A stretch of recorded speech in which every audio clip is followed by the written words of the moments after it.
We have a packed show today on the Cleveland Browns Report. I'm Matthew Peterson. The first segment we'll hit on, should the Browns look to trade Jarvis Landry? Well, ESPN thinks so we'll check it out. And then there's some notes and buzz and rumors coming out of the Senior Bowl in Mobile, Alabama. And the Cleveland Browns they're looking at a quarterback potentially. Well, Browns media likes to think so because the Browns media right now wants to do anything they can to get a new quarterback under center. And finally, maybe the biggest story of the entire show, we're saving it for the end. Did Hue Jackson tank intentionally when he was leading the Browns to all 3 victories in 2.5 seasons? All that's coming up, so make sure you watch the entirety of today's show. So, the first thing we're going to talk about is Jarvis Landry and whether or not the Browns would explore trade options for their number 1 wide receiver. Landry coming off a so-so at best season. Of course, this is the I would say it's like the administrator of culture, right? He's like a government position under the Soviet Union. He leads the Browns in getting them back on track. So ESPN's Jeremy Fowler suggested Landry as a possible trade candidate. He put out an article of 20 players who could be moved this offseason and included Landry. So let's look at Landry a little bit because he's entering the final year of his contract. And he's going to take on a whopping $16.3 million cap hit next year. If the Browns do move on from Landry, whether they cut him or trade him before June 1st, they can save nearly $15 million. That's a lot of savings right there for a wide receiver that's turning 30 or 30 and is coming off a knee injury and simply just didn't have his best year. And I love Jarvis Landry. I don't want to see him go, but I also know that this is a business, and the Browns are going to look at $15 million for a long time and try to decide, is Jarvis Landry worth $15 million on the last leg of his deal when he put up 570 yards and just 2 touchdowns a year ago in 12 games. Now, with that all being said, do you want the Browns to go out and trade or cut Jarvis Landry? Give me a Y for yes or an N for no. This is the pinned comment, so scroll on down and get your votes in below at the top of the comment section. If the Browns do move on from Jarvis Landry, I put together 5 trade destinations that I think could make sense. The Patriots, I think, would be the most logical because they've got Mac Jones, a rookie quarterback. Maybe they want to give him a veteran wide receiver to throw at because they don't really have a good wide receiving core there anyway. The Chiefs, anytime you are just one piece away from winning a Super Bowl like the Chiefs they're going to be for the next 10 years, then maybe they look at it and go, yeah, let's get Mahomes a veteran wide receiver because Byron Pringle's a free agent and Mecole Hardman kind of sucks. The Jags, maybe Trevor Lawrence, right? It is kind of the opposite side of the Mahomes example, whereas Trevor Lawrence, rookie quarterback, kind of stumbled around a lot his rookie year. Let's give him a nice veteran wide receiver target. Then I got both LA teams down there just because the Chargers may lose Mike Williams in free agency, so it could be an easy replacement. And then the Rams, if they bring OBJ back, I bet OBJ would be lobbying hard to get his buddy Jarvis Landry to LA. This is the trade I think that maybe could happen if a trade did happen. I doubt he gets traded, but I do think a trade at the Patriots would make the most sense. So I got the Browns getting a 5th rounder. The Patriots get Jarvis Landry in 2023 7th rounder. I know a 5th rounder is not a lot for Jarvis Landry, but it's a 30-year-old wide receiver who's coming off a knee injury and is going to make a lot of money this season. A big cap hit. You got to kind of incentivize some team to want to take him off your book. So who do you think wins this trade? The Patriots or the Browns? Let me know in the comment section which team you think wins this deal. I think Jarvis Landry is worth more than a 5th rounder, but I'd be hard-pressed to find a GM who would agree with me on that one. So let me know what you think down below. I'm starting to think Landry isn't going to return. You go back to last year. When OBJ left, Landry stopped talking to the media. This is the guy that I believe really sparked the turnaround in Cleveland. A lot of fingers can be spread around, of credit, whether it was Baker Mayfield, whether it was Andrew Berry, or Kevin Stefanski. But I think all those guys ran because Jarvis Landry walked. Well, Landry came first. He instilled a just better culture in the locker room, at practice, and all that great stuff. So let's show Landry some love here on the show. Spam 80 down in the comment section below. I love doing the number spam in the comments because it's so great to see how many Browns fans out there want to see their team get back to the place we all remember them being in just a year ago, winning in the playoffs. So go ahead and spam 80 down below. If you're a real Browns fan, I know you showed Jarvis Landry some love in the comments section. Switching gears, on to the second note of our story, of our video today. The Senior Bowl is going on. That's when all the seniors that were invited meet up in Mobile, Alabama, and play some college football. And two quarterbacks have kind of risen up to monitor as the draft process is now going to kick into another gear, because a lot of people say the NFL draft starts this weekend at the Senior Bowl in Mobile. One name to keep an eye on, Malik Willis, the quarterback out of Liberty. A lot of reports are coming out of Mobile that Willis balled out on Tuesday at the Senior Bowl, was the best quarterback to see, and is drawing a lot of love from some anonymous NFL executives. The other thing with Willis is that he looks like he may be a project quarterback, so kind of like Patrick Mahomes, where he had to sit back for a year. That may be the path Willis goes down, and that's why some people, and we'll say who, not nudge, in Cleveland media, thinks Willis could be a very attainable target for the Browns at 13, because you could still play Baker Mayfield in the final year of his contract and let Willis sit behind him. And so could the Browns look to draft a quarterback at number 13, not with the intent of starting that quarterback, but letting them sit behind Baker for a year, and if Baker balls out, great. You had the best problem to have on your hands. You have two good quarterbacks. That is way better of a problem to have than having zero good quarterbacks. Look at Willis's numbers here and what he did at the Liberty Flames, whatever they're called in Virginia. He was a decent passer. He's got an excellent arm. The only knock against his passing is he's just a little sporadic, and he needs to learn to read defenses better and kind of dial some things down, and overall just know when to hold him and when to fold him kind of deal. But he's also very dangerous on the ground. Look at his rushing numbers here. He rushed for nearly $1,000, 13 touchdowns. I wouldn't expect him to be able to put up those numbers in the NFL. Defenders are a lot faster in the NFL than who Liberty was playing, which was it college, the Chandeliers, who was the Charleston, Chanticleers, whatever that is, in Carolina. Yeah, Chandeliers. So Malik Willis is a name to keep an eye on. We'll talk more about the Senior Bowl in just a second. But, guys, we have a Steelers channel here at Chat Sports. And the Steelers host walks in just about every day to every other day and makes some sly or jab comment about the Browns to me. And it's funny for a little bit, but now it's really effing annoying. So I would like to pass the Steelers report in subs. So hit that big red button and subscribe for this reason. If you know a Steelers fan, Steelers buddy, who makes fun of you way too often and you're sick and tired of it, I think we can all agree we all know that one guy who's a Steelers buddy who isn't from Pittsburgh, but his grandpa used to live there, and so now he's a Steelers fan. Screw that guy. Subscribe to the Browns Report. Let's get together. Let's get the dog pound and raise those numbers up.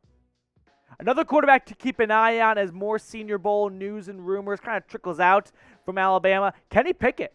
Speaking of Pittsburgh, the Pittsburgh Panthers quarterback spoke with the Browns. In fact, Kenny Pickett said the Browns were the first team he spoke with, and here's what Pickett had to say about his meeting with the Browns and Andrew Berry. They were one of the first teams I talked to when I got here. I've enjoyed really every interview.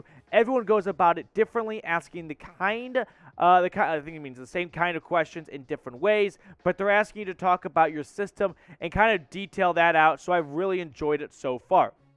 Pickett, by a lot of people, is revered as the top quarterback in this upcoming draft class, and he's got two things.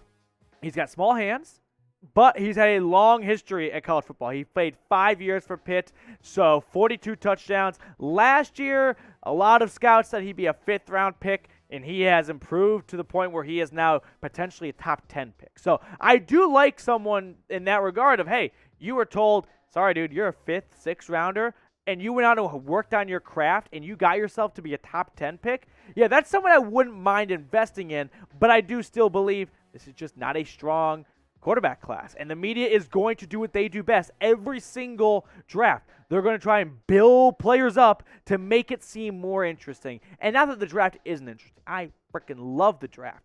But there's a lot of quarterback buzz going out right now, and a lot of it's coming from Cleveland media. And I think you know who I'm talking about. A little MKC action, who's trying to do anything she can to maybe get a change of guard at quarterback after her and Baker went back and forth on Twitter a couple weeks ago. So I would just read through the lines a little bit of and I'm guilty of it too, of, oh, the Browns were really looking at a quarterback. Well, the Browns really looking at a quarterback, or is whoever's writing this article really want the Browns to get a different quarterback? Because Andrew Berry, after the season, put it pretty blunt. He said, we fully expect Baker to be our starter and bounce back. I think Kevin mentioned this yesterday, so yes. So that was right after the season ended in his final press conference of the 2021 season. Looks pretty cut and dry to me. We fully expect Baker to be our quarterback. Now, that doesn't mean the Browns wouldn't draft a quarterback and then have him sit behind Baker Mayfield, but I think it's going to be odds-on favor. Baker Mayfield is the starting quarterback for the Cleveland Browns in 2022. Do you think the Browns should go out and draft a quarterback with that 13th overall pick? Give me a D for draft or a P for pass. Personally, I'm sticking with a wide receiver. I like Garrett Wilson. I love Jameson Williams. Talked about them on my last Browns report. I would be happy with either way, but I think the Browns should go out and get a wide receiver. This is a loaded wide receiver class. Go out and try. And I know Baker Mayfield's had weapons around him. You have Nick Chubb. You have Kareem Hunt. You had OBJ. Why go out and get another wide receiver? The problem isn't there. The problem is the quarterback.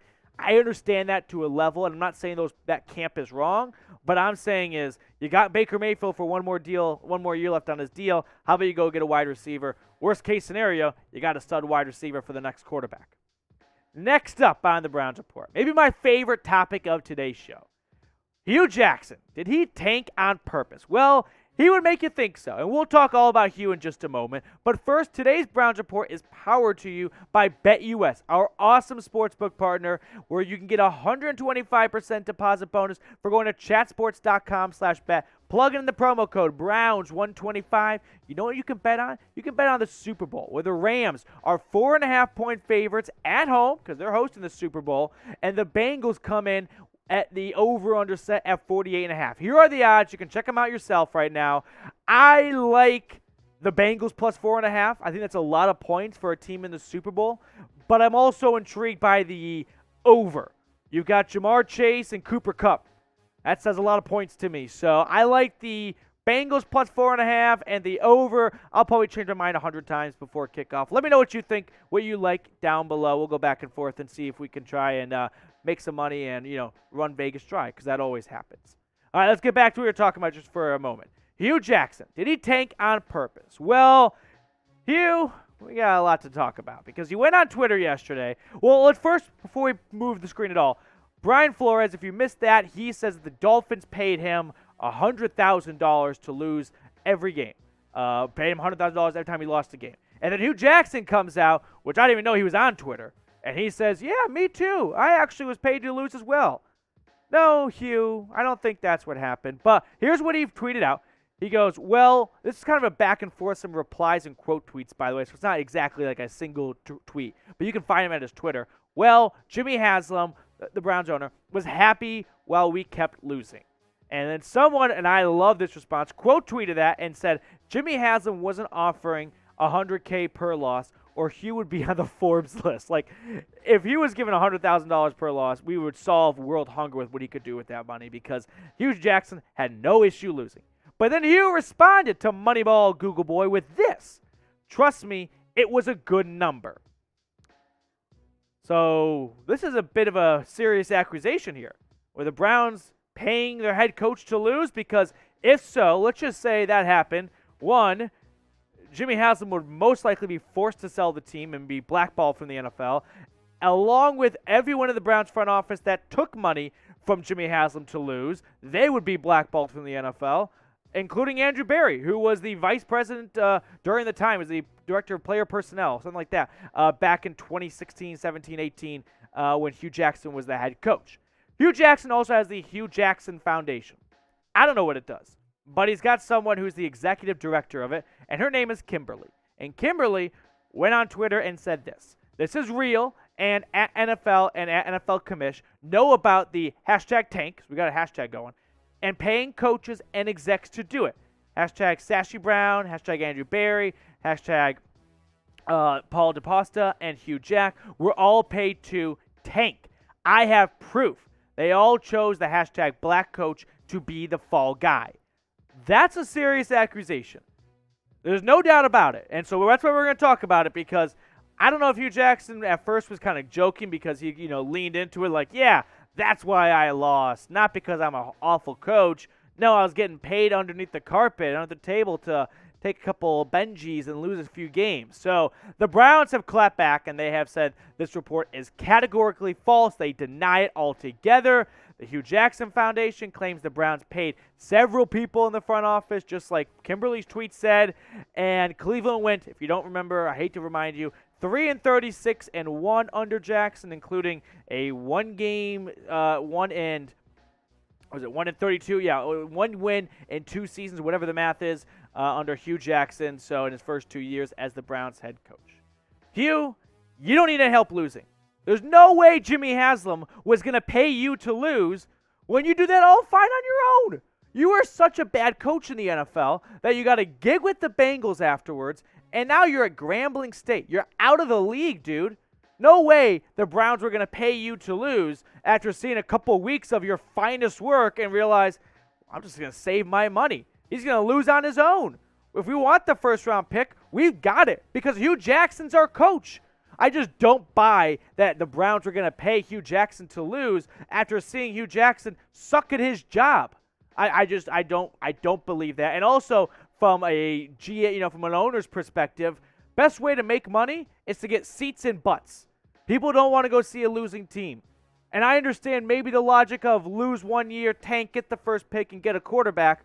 The Browns have done that experiment 100 times, and it has not always resulted, well, it rarely resulted, in getting wins the next year. So no, I just don't buy this logic of paying to lose to get the first-round pick. They've done it before, and it didn't get them very far. So I'm just not in on that idea. All right, make sure you subscribe to the Browns Report if you like today's show and you have not subscribed already. If you've already subscribed, as always, we appreciate you being a part of the channel, being a part of our little dog pound here. And we'll catch you later here on the Cleveland Browns Report.